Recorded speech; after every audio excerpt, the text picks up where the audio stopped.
Assalamualaikum warahmatullahi wabarakatuh. Hi everyone, let me introduce myself. My name is Rizky Kaumami. I have been working in Sumedang Regional Public Hospital.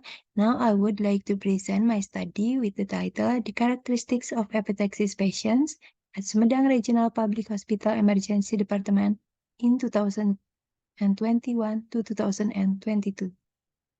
First of all, as we know that the incidence of epilepsy has been reported to be as high as 60% people worldwide during their lifetime, only 10% patients with epilepsy will present to a physician.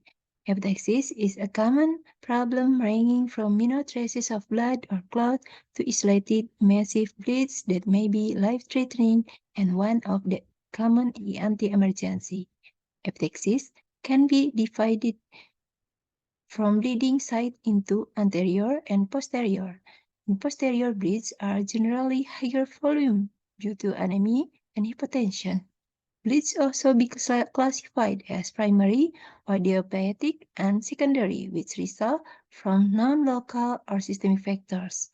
So the study aims to determine the characteristics of epilepsy patients at Sumedang Regional Public Hospital Emergency Department in 2021 to 2022. This study as a retrospective descriptive study design of total sampling method using medical records of epilepsy patients in 2021 to 2022. And then the result, total number of epilepsy patients during this period were 74 patients. And the characteristics of epilepsy patients enlisted into 4 categories. There were patients with recurrent epilepsy, age, sex, cause, and complications of epilepsy. And then the results show that there were 7 recurrent epilepsy patients, or 9.5%. Based on sex, in male, about 54%, and in female is about 46%. Based on age, most epilepsy patients were in the group more than 45 years old, or about 54%. Minimum number of epilepsies were in the group 18 to 45 years old, or 20%.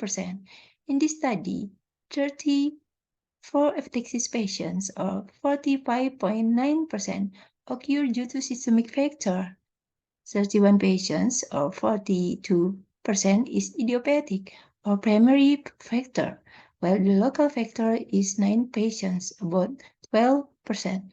From systemic factors, hypertension was leading cause of ataxis, about 45%, drugs about 1.4%, and in local factors, there were 4% with trauma, 5% with infections, 1.5% with neoplasm, and then 1.4% with anatomic deformities.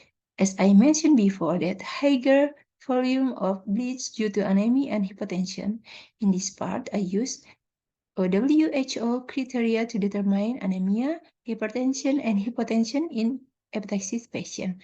There were 27 epilepsy patients with anemia, or 36.5%, and 2 patients with hypertension, or 2.7%.